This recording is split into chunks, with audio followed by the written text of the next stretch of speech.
इसी coaching YouTube channel में आप तमाम छात्रों का स्वागत है। आज हम लोग साइंस से जुड़े हुए महत्वपूर्ण प्रश्न जो आ चुके हैं, जो आ सकते हैं, जो बहुत संभावित प्रश्न रहता है, उसका चर्चा हम लोग करेंगे। और विशेष करके जो एसएससी जीडी का परीक्षा है उसको ध्यान में रखते हुए, तो आइए छात्र हम लोग शुरू करते हैं। पहला क्वेश्चन, एक कूलम्ब आवेश किसके बराबर है? कूलम्ब जो है आवेश का मात्रक है 6.25 × 10⁻18 इलेक्ट्रॉन। यह जो है एक कूलम्ब आवेश बराबर होता है। आगे बढ़िए, किसके कारण से आकाश का रंग नीला दिखता है? तो आकाश का रंग नीला प्रकाश के प्रकीर्णन के कारण दिखता है। और यही स्कैटरिंग ऑफ लाइट या प्रकाश का प्रकीर्णन का और भी उदाहरण है। सूर्योदय और सूर्यास्त के समय सूर्य का रंग लाल दिखना, यह दोनों उदाहरण प्रकाश के प्रकीर्णन का है। अगला है क्वेश्चन कि दाब का बीमा, प्रेशर का बीमा जो है क्या है? तो mL−1 T−2 है। दाब बराबर बल बटा क्षेत्रफल होता है और दाब का SI मात्रक पास्कल होता है। फिर इसके बाद रॉकेट किस सिद्धांत के आधार पर कार्य करता है? तो रेखीय संवेग संरक्षण, रेखीय संवेग संरक्षण के सिद्धांत पर यह कार्य करता है।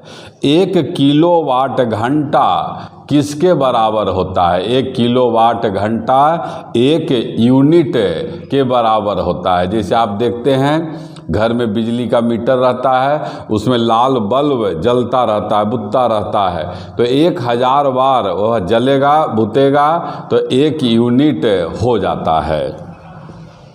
फिर इसके बाद जो है एक अभिसारी लेंस, अभिसारी लेंस उसे कहते हैं जो, पहले तो अभिसारी किरण समझ लेना है कि वह किरण जो परावर्तन या अपवर्तन के बाद जो है एक ही बिंदु पर मिल जाता है। तो मिलता है, दर्पण जब रहेगा तो मिलने का काम जो है अवतल दर्पण में होता है, और लेंस जब रहेगा तो यह काम उत्तल लेंस में होता है। क्वेश्चन क्या है?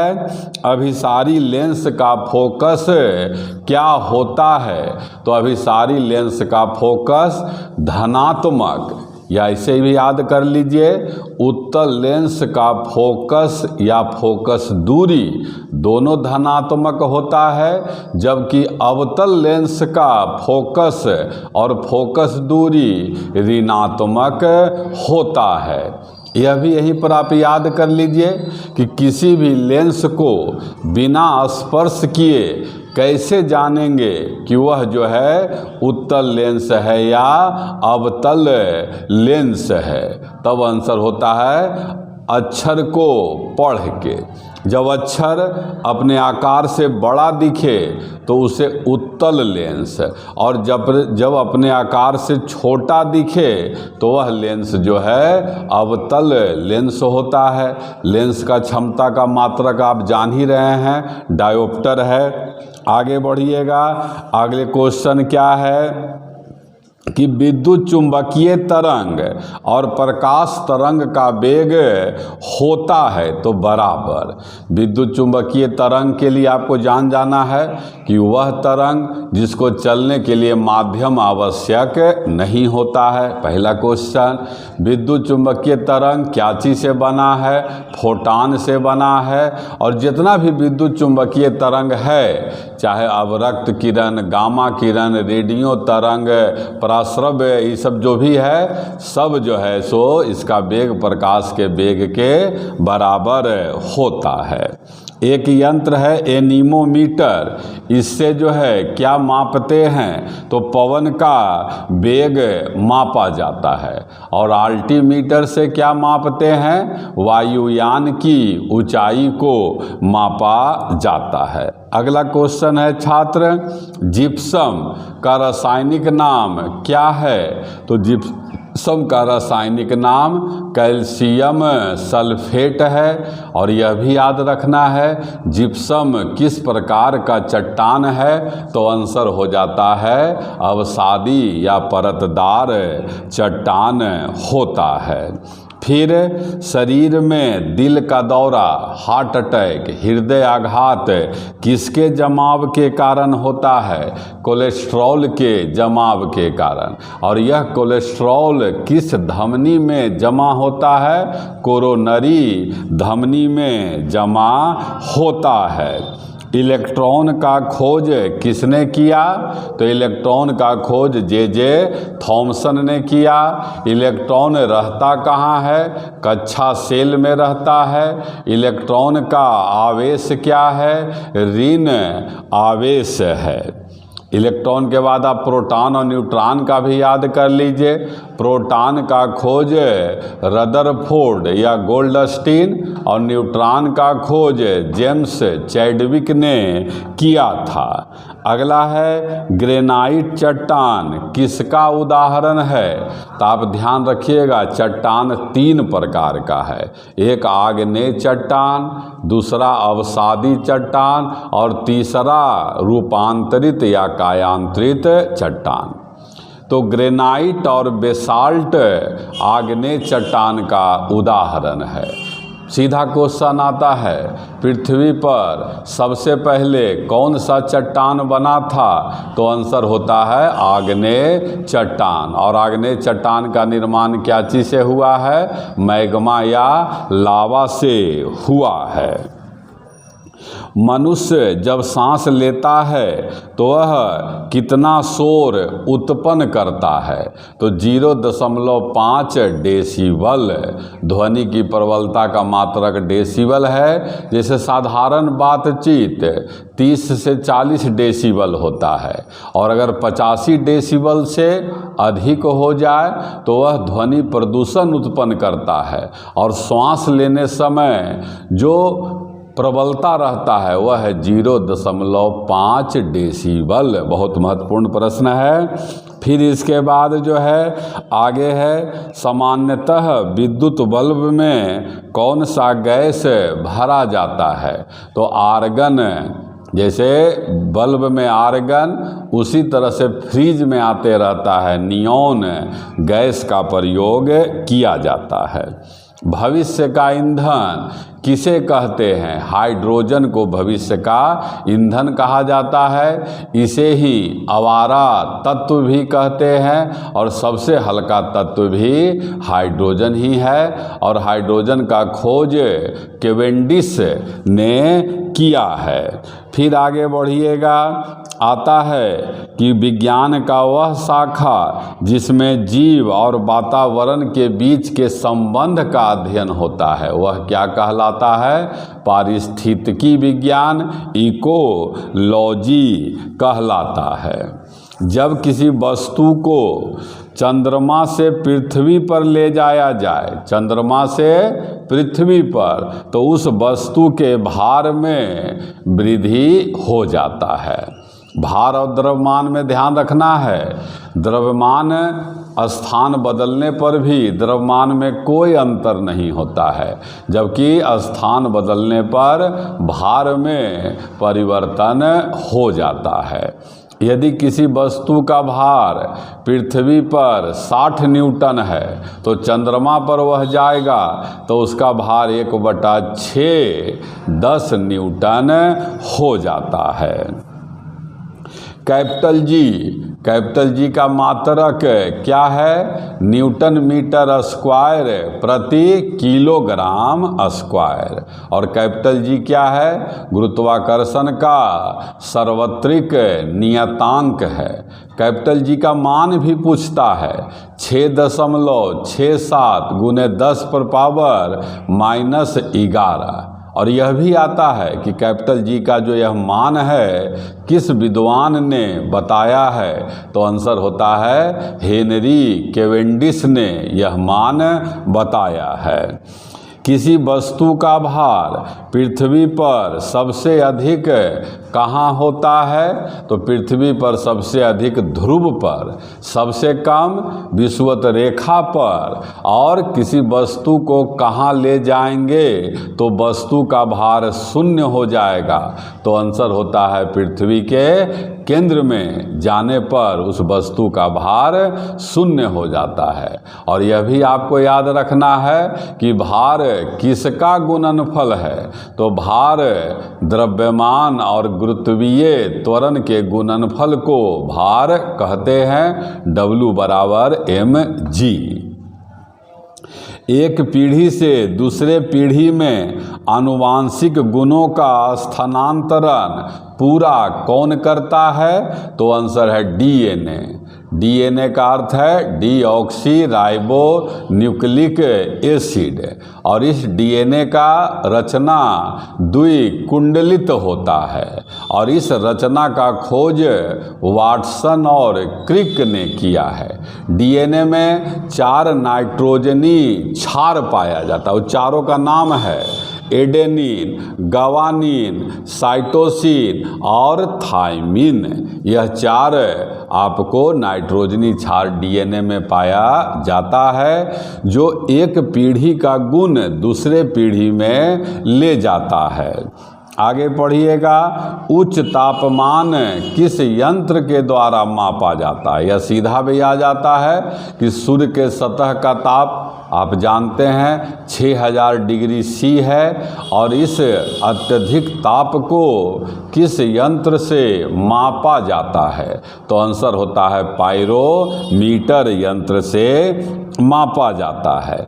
गतिशील वस्तु में कौन सा ऊर्जा होता है? गतिशील वस्तु में गतिज ऊर्जा होता है। गतिज ऊर्जा का सूत्र क्या है?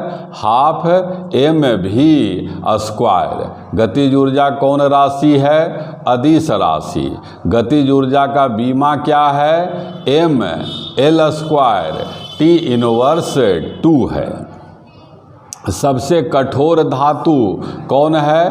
प्लेटिनम है। सबसे कठोर धातु प्लेटिनम। और भविष्य का धातु किसको कहते हैं? टाइटेनियम को भविष्य का धातु कहा जाता है।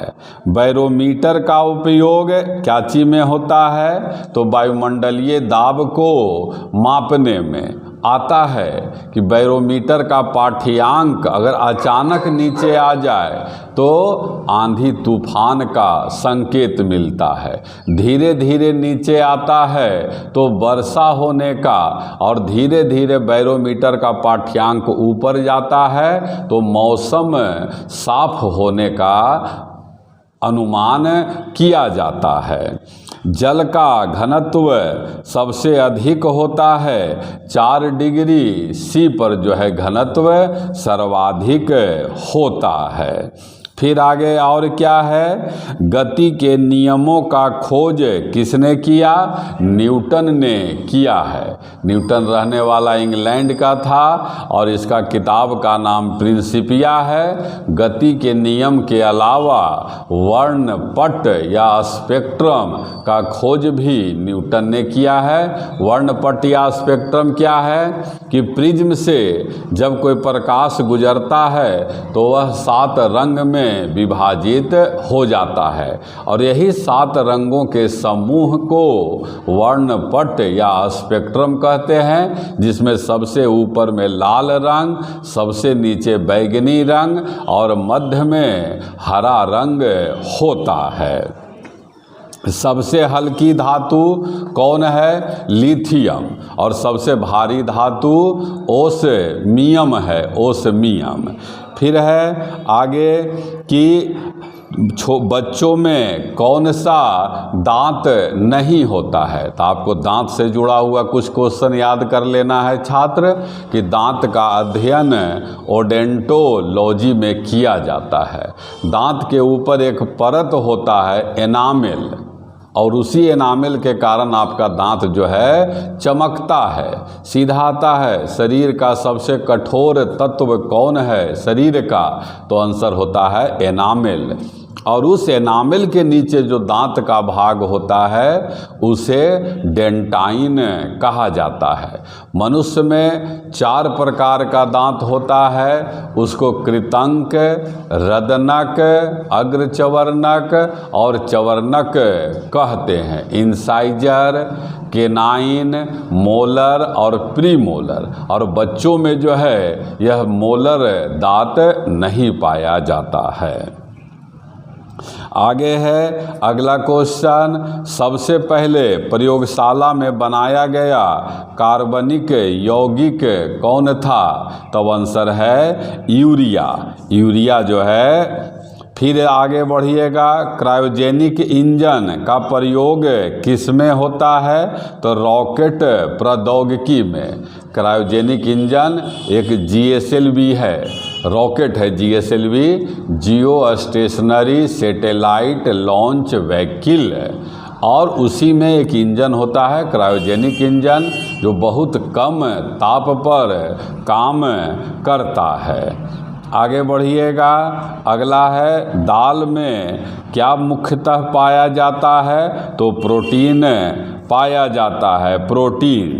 वाहनों में पीछे देखने के लिए कौन सा दर्पण का प्रयोग किया जाता है साइड मिरर के रूप में? तो आंसर है उत्तल दर्पण। वह दर्पण जिसका परावर्तक सतह उभरा हुआ होता है और जो किरणों को परावर्तन के बाद फैला देता है उसे उत्तल दर्पण कहते हैं। उत्तल दर्पण का 2 उपयोग याद रखिएगा, एक गाड़ी के साइड मिरर में और दूसरा जो रोड के किनारे आप देखते हैं वेपर लाइट लगा हुआ, उसमें भी उत्तल दर्पण रहता है।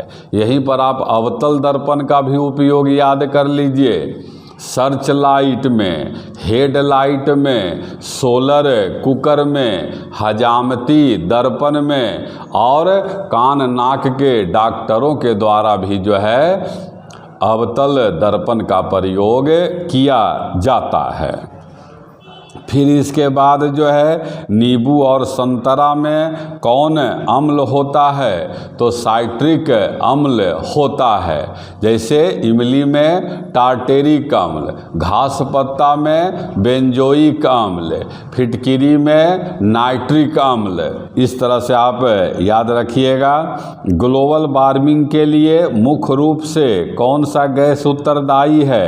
तब कार्बन डाइऑक्साइड, मीथेन और क्लोरोफ्लोरो कार्बन है। और याद रखिएगा करंट का क्वेश्चन है, अभी ग्लासगो स्कॉटलैंड का जो शहर है वहाँ पर ग्लोबल वार्मिंग को कम करने के लिए विश्व के लगभग 200 देशों का बैठक चल रहा है। आगे है फ्रीज किस विधि से ठंडा होता है? तो संवहन विधि से ठंडा होता है। यहाँ समझ लीजिए कि ऊष्मा जो हीट है एक जगह से दूसरा जगह पर 3 तरह से जाता है, एक चालन, संवहन और विकिरण। चालन में क्या होता है? ठोस में ऊष्मा चलता है, चालन विधि से सीधे आएगा। ठोस में ऊष्मा किस विधि से चलता है? तो चालन विधि से। द्रव और गैस में किस विधि से? संवहन विधि से। और बिना माध्यम के ऊष्मा चलता है उस विधि को विकिरण विधि कहा जाता है। वायुमंडल किस विधि से ठंडा या गर्म होता है? संवहन विधि से। सूर्य का ऊष्मा पृथ्वी पर आता है किस विधि से? विकिरण विधि से। और यह चालन, संवहन और विकिरण जो है तीनों में सबसे तेज गति से ऊष्मा किस विधि से चलता है? तब है विकिरण विधि से चलता है। आगे बढ़िएगा, अगला क्वेश्चन है जड़त्व आघूर्ण का मात्रक क्या है? Kilogram metre square. अगला है 1 जूल बराबर क्या होता है? तो 10⁻7 अर्ग होता है। और 1 अर्ग बराबर 10⁻⁻7 जूल होता है। रेशम कीड़ा पालन को क्या कहा जाता है? सेरीकल्चर। रेशम उत्पादन में विश्व में प्रथम स्थान चीन का और दूसरा स्थान भारत का है। भारत में सबसे अधिक रेशम कर्नाटक में उत्पादन किया जाता है।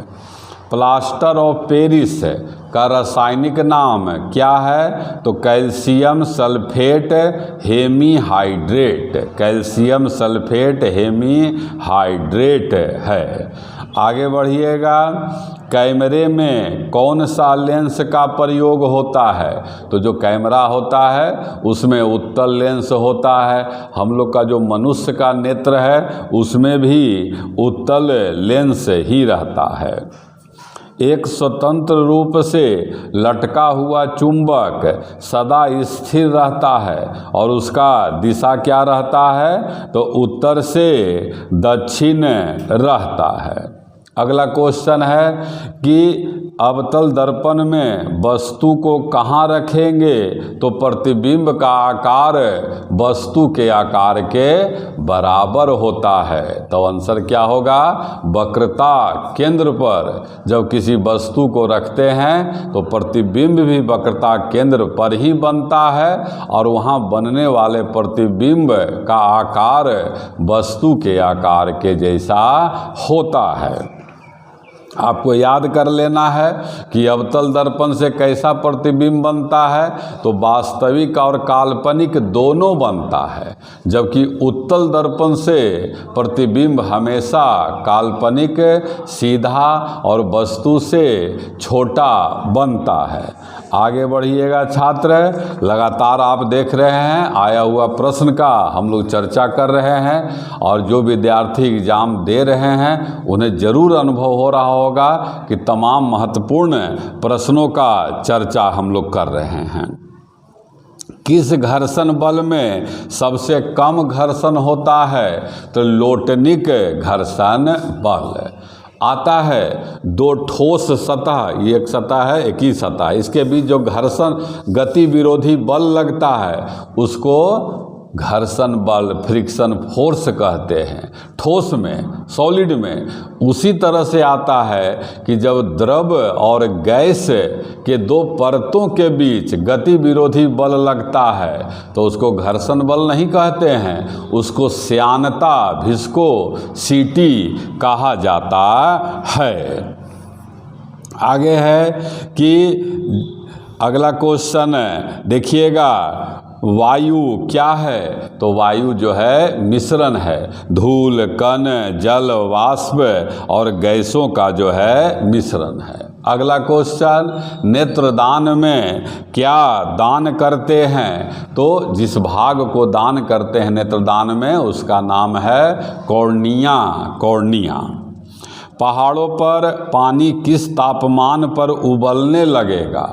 चूँकि आपको बताया हुआ है कि वायु दाब और क्वथनांक में समानुपाती संबंध है। वायु दाब पहाड़ पर कम रहता है तो क्वथनांक भी 100 डिग्री सी से कम हो जाएगा, जबकि प्रेशर कुकर में क्वथनांक 100 डिग्री सी से अधिक होता है। आगे, द्रव की बूंदों की आकृति गोलाकार होने का कारण क्या है? तो यह पृष्ठ तनाव है। अगला है, एक लिफ्ट समान त्वरण से ऊपर जा रहा है तो व्यक्ति को अपना भार क्या प्रतीत होगा? यहाँ पर आप 5 क्वेश्चन याद कर लीजिए, लिफ्ट से बराबर आता है। पहला है कि लिफ्ट का खोज किसने किया? तो लिफ्ट का खोज ओटिस ने किया है। अगला क्वेश्चन, अगर लिफ्ट समान त्वरण से ऊपर जाता है तो व्यक्ति को अपना भार बढ़ा हुआ प्रतीत होगा, और समान त्वरण से नीचे आता है तो घटा हुआ प्रतीत होगा। शून्य त्वरण या समान वेग से ऊपर जाए या नीचे आवे उसको भार में कोई परिवर्तन नहीं होता है। और लिफ्ट की डोरी अगर टूट जाए और गुरुत्वीय त्वरण के वेग से लिफ्ट नीचे आने लगे तब व्यक्ति को अपना भार शून्य प्रतीत होता है। बराबर आने वाला क्वेश्चन है 5। आगे, सूखा बालू चमकीला क्यों दिखाई देता है जबकि गीला बालू में चमक नहीं होता है? तो इसका कारण है प्रकाश का परावर्तन। मनुष्य के लिए सबसे हानिकारक कि विकिरण कौन है? तब गामा किरण है। आता है सीधा क्वेश्चन, सबसे अधिक वेधन क्षमता किसका है? तब गामा किरण का, और इसका खोज बेकवेरल ने किया है। आगे याद करिए छात्र कि निर्वात में प्रकाश का वेग क्या होता है? तो निर्वात में प्रकाश का वेग सर्वाधिक होता है, और प्रकाश का चाल का जानकारी सर्वप्रथम रोमर ने दिया था। आगे अगला याद करिए क्वेश्चन छात्र, टेक्सेला किसका मात्रक है? टेक्सेला तब है चुंबकीय क्षेत्र की तीव्रता का मात्रक है। चुंबकीय क्षेत्र की तीव्रता का मात्रक टेस्ला है। फिर उसके बाद 1 बार बराबर 10⁵ पास्कल होता है। अगला याद करिए, जब लोलक, घड़ी का जो पेंडुलम होता है ऐसे घूमते रहता है, लोलक घड़ी की लंबाई को चौगुना कर दिया जाए तो इस तरह से दोलन होने में समय दुगना हो जाता है। सबसे कठोरतम पदार्थ हीरा, हम लोग प्लेटिनम का भी चर्चा किए हैं, चॉइस पर कुछ कुछ निर्भर करता है। आगे है कि सर्वाधिक विशिष्ट ऊष्मा किसका है? तो जल का विशिष्ट ऊष्मा सर्वाधिक है, 4200 जूल है, और सर्वाधिक विशिष्ट ऊष्मा होने के कारण ही इंजन को ठंडा करने के लिए जल का प्रयोग किया जाता है। आगे याद कर लेना है, सूर्य में हाइड्रोजन कितना है? तो 71% हाइड्रोजन पाया जाता है। सबसे अधिक लोहा हरी सब्जियों में प्राप्त होता है, और लोहा के कमी के कारण कौन रोग होता है? एनीमिया, अरक्तता। आगे याद करिए, 1 किलोबाइट बराबर क्या होता है? 1024 बाइट्स होता है, 1024 बाइट। किडनी में जो स्टोन, पथरी हो जाता है, पथरी या स्मरी, किसके जमाव के कारण? तो कैल्शियम ऑक्जेलेट के जमाव के कारण पथरी रोग होता है। जानते हैं, जो आप ओल खाते हैं तो कुछ ओल मुंह में खुजली करता है, उसका कारण वही कैल्शियम ऑक्जेलेट है। तो एक क्वेश्चन आता है कि जिनको पथरी रोग होता है उनको ओल नहीं खाने का सलाह दिया जाता है। आगे है, जब तालाब का बुलबुला सतह पर आता है, नीचे से ऊपर आता है, तो उसका आकार क्या होता है? उसका आकार घट जाता है। आपने देखा छात्र, साइंस से जुड़ा हुआ एक अभी सीरीज चल रहा है, आप तमाम जो बन चुका है आगे भी बनेगा, उसको आप देखिए, लिखने का कोशिश करिए, आपको निश्चित रूप से लाभ होगा, यह हमारा दावा है। अगर हमारा मेहनत आपको अच्छा लगता है तो हम आपसे ज़रूर आग्रह करेंगे कि इसे अधिक से अधिक आप शेयर कर दें। धन्यवाद।